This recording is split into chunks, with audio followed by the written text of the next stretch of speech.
Essas imagens que você vê não são de Moscou ou Teherã.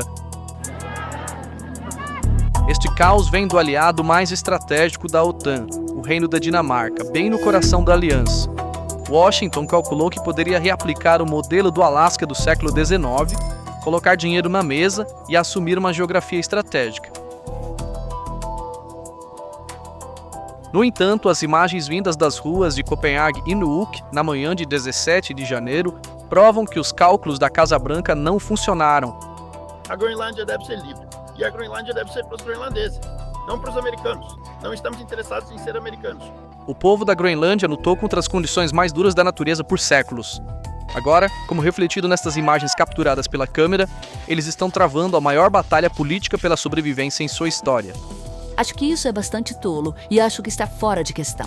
E a maioria dos groenlandeses, na verdade, não concorda porque somos nosso próprio povo e nossa própria terra. Esta onda de protestos, que começou em 17 de janeiro e ainda está em andamento, transformou-se em um único slogan ao longo dos 4.000 quilômetros de extensão de Nuuk a Copenhague, Kalalit Nunaat, ou seja, terra do povo.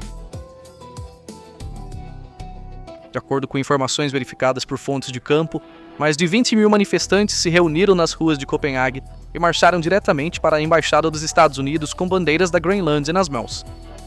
Simultaneamente em Nuuk, a menos 20 graus, o primeiro-ministro da Groenlândia, Jens Frederik Nielsen, e o presidente do parlamento iniciaram pessoalmente uma vigília de honra em frente ao consulado dos Estados Unidos. A reação que vemos aqui não é contra o povo americano, mas uma posição de soberania contra o tom da atual administração em Washington. O detalhe mais crítico aqui é a língua da multidão. Os manifestantes estão respondendo a Trump não em inglês, mas em sua língua local, o Kalaallisut. Esta é uma mensagem estratégica para Washington. Vocês não podem nos entender porque não podem nos comprar. Imagens das ruas de Nuuk mostram slogans entoados pelo povo local, provando que isto não é uma mesa de negociação, mas uma batalha por dignidade. Outro detalhe que se destaca nas filmagens são os chapéus irônicos, Make America Go Away.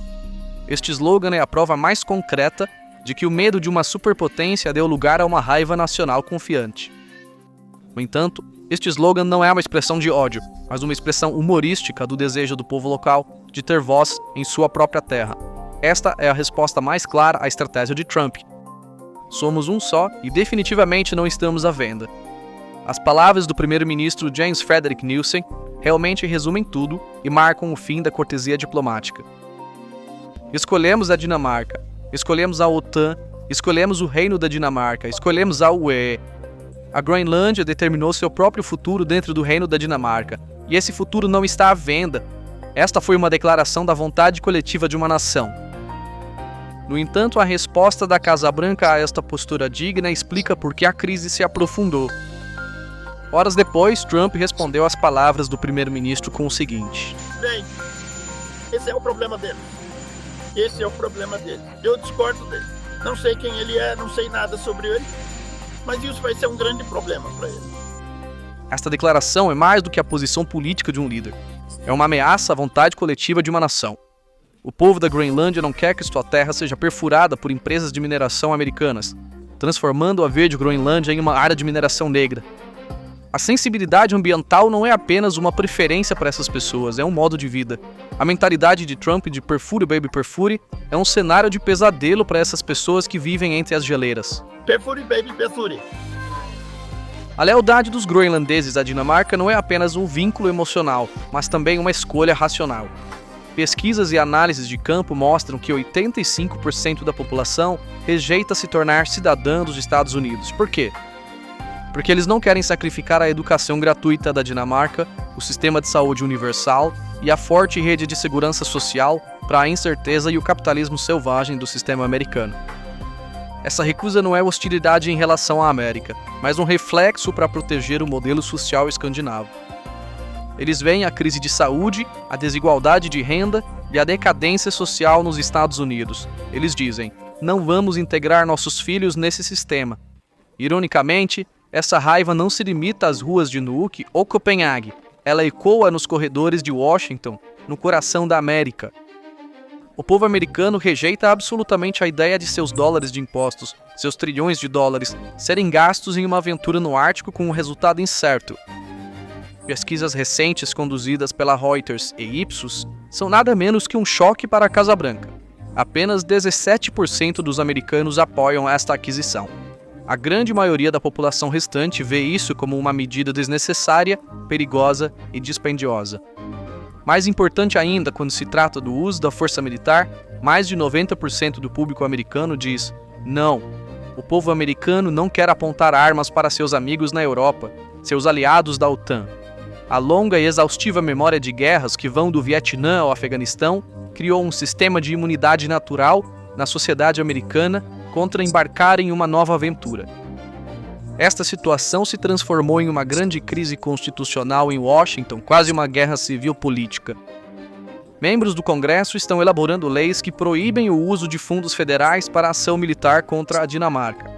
Esta é uma situação muito rara na história dos Estados Unidos.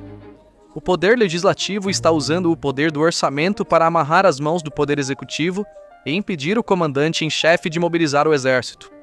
No entanto, a Casa Branca não está recuando. De acordo com as últimas informações, o vice-presidente J.D. Vance e o secretário de Estado Marco Rubio se reuniram na Casa Branca para realizar uma reunião de ultimato final com seus homólogos dinamarqueses. O único item na agenda?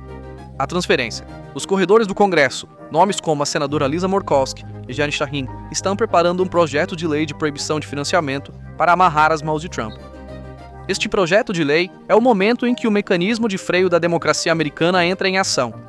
Até 50% dos republicanos acham que este plano é uma loucura e vai explodir a OTAN por dentro. Trump está se tornando cada vez mais isolado na Casa Branca, caindo na posição de um imperador questionado até pelo seu próprio partido. Este isolamento político mostra que a crise está criando uma fratura profunda, ruptura. Projetos de lei da Câmara e do Senado estão competindo entre si.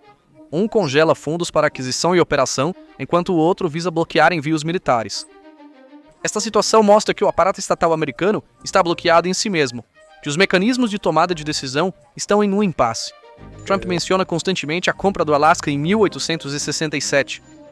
Citando aquele vasto pedaço de terra comprado da Rússia por 7 milhões e 200 mil dólares, ele diz: "Fizemos isso naquela época, podemos fazer de novo, é apenas um negócio imobiliário, mas há uma grande realidade que ele esquece, ignora. Este não é o século XIX e os groenlandeses não são ativos fixos para serem comprados e vendidos. O Alasca foi ridicularizado na época como a loucura de Seward, mas foi um movimento estratégico. Hoje, a iniciativa da Groenlândia é vista menos como um movimento estratégico e mais como uma iniciativa que desconsidera a lei da aliança. O fato de o apoio público ser tão baixo mostra que o povo americano também reconhece essa distinção histórica. A história, na verdade, nos ensina outra lição. Em 1946, o presidente Truman também tentou comprar a Groenlândia.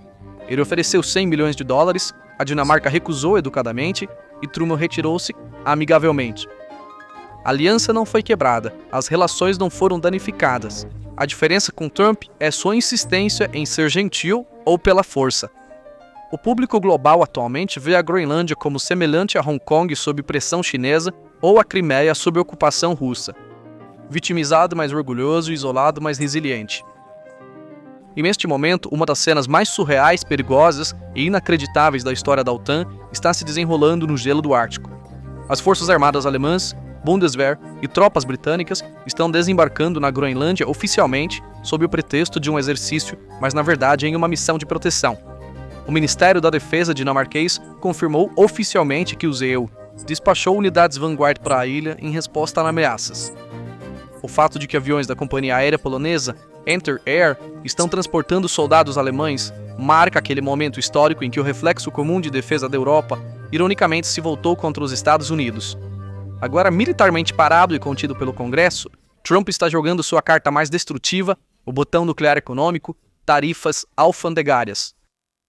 A ameaça de uma tarifa adicional de 25% sobre a Dinamarca e outros aliados da OTAN que apoiam essa resistência têm o potencial de paralisar o já frágil comércio global. A resposta da União Europeia a esta chantagem é clara: unidade. A presidente da Comissão Europeia, Ursula von der Leyen, deu uma lição a Washington sobre a lei, dizendo: A Groenlândia pertence ao seu povo. Então cabe à Dinamarca e à Groenlândia, e somente a eles. Mas foi o presidente francês Macron quem lançou a verdadeira bomba. Macron disse: "Não estamos subestimando a Groenlândia. Se a soberania de um país europeu e aliado for afetada, a reação em cadeia seria sem precedentes", sinalizando defesa coletiva contra os Estados Unidos. Estas palavras são a declaração oficial de que a Aliança Atlântica está agora por um fio. Esta situação vira o cano da arma econômica de Trump contra ele mesmo. Historicamente, é um fato conhecido que tarifas desencadeiam recessões. Agora o mundo está prendendo a respiração, observando para ver se o pavio de uma crise econômica global será aceso por causa de um pedaço de terra. Então por que toda essa luta? Apenas por lucro, gelo e orgulho nacional? Absolutamente não. A Groenlândia tem a maior reserva alternativa de elementos de terras raras, ETR. O hemisfério ocidental, que são os blocos de construção da tecnologia moderna, e são usados em tudo, desde smartphones até caças. Atualmente a China domina este mercado. Trump está tentando criar um império do medo ao dizer: "Se não tomarmos, a China tomará". No entanto, esse argumento não corresponde à realidade para o povo da Groenlândia. A rota transpolar, aberta pelo derretimento das geleiras, é um novo corredor geopolítico que vai contornar o Canal de Suez e encurtar a rota comercial entre a Ásia e a Europa em milhares de quilômetros.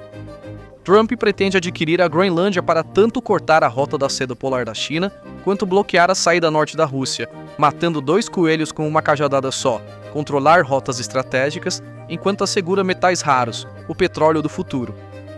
Embora os analistas vejam isso como um movimento estratégico, para a população local significa a transferência descontrolada de seus recursos e uma ameaça econômica. No entanto, o povo groenlandês não quer que sua terra seja cheia de buracos, transformando a Groenlândia verde em mineração negra. A sensibilidade ambiental prevalece sobre as ambições estratégicas. Para eles, essas terras não são um local de mineração, mas o legado de seus ancestrais e o futuro de seus filhos. A ameaça chinesa ou a ameaça russa não legitima a exploração americana aos seus olhos. A consciência ambiental dos groenlandeses, como uma chave jogada nas engrenagens do capitalismo global, faz todo o sistema parar. No entanto, independentemente de como esta crise termine, uma coisa agora é certa: a OTAN já não é a antiga OTAN. A aliança de 75 anos, essa estrutura construída com base na confiança, foi permanentemente danificada nas águas frias do Ártico. Agora vivemos em um novo mundo inquietante e caótico, onde os Estados Unidos veem seus aliados não como amigos a proteger, mas como presas a devorar, e onde a Europa estabeleceu uma linha defensiva contra os Estados Unidos, implantando seu próprio exército contra seu aliado. O grito de Kalaallit Nunaat, gritado pelos groenlandeses na praça de Nuuk, em meio a uma tempestade de neve, tornou-se o manifesto não apenas de uma ilha de 56 mil pessoas, mas de todas as nações que querem permanecer pequenas, mas honradas em um mundo multipolar, recusando-se a vender sua soberania por dinheiro. Em última análise, essa tensão no Ártico não é uma simples disputa de propriedade. É um confronto entre a velha ordem mundial e a busca por um novo poder. A Rússia e a China estão esfregando as mãos enquanto observam a divisão interna da OTAN. A Alemanha deslocando suas tropas da fronteira leste para o norte contra seu aliado. Não poderia haver presente maior para o Kremlin. Se Trump não abandonar sua teimosia e postura no Ártico, 2026 pode significar a dissolução da OTAN. Não estamos tomando partido aqui, estamos apresentando uma projeção geopolítica das possíveis consequências da ruptura diplomática no terreno. Mas uma coisa é certa agora: o povo da Groenlândia, que se autodenomina Kalaallit Nunaat, está enviando uma mensagem clara ao mundo. Não estamos à venda, estamos aqui e não vamos a lugar nenhum. Para ouvir a verdade sem filtros, entender a análise mais profunda e se preparar para a tempestade que se aproxima, não se esqueça de se inscrever no canal, curtir o vídeo e ativar todas as notificações. Na próxima análise da PPR Global, nos encontraremos novamente em outro ponto de ruptura no mundo.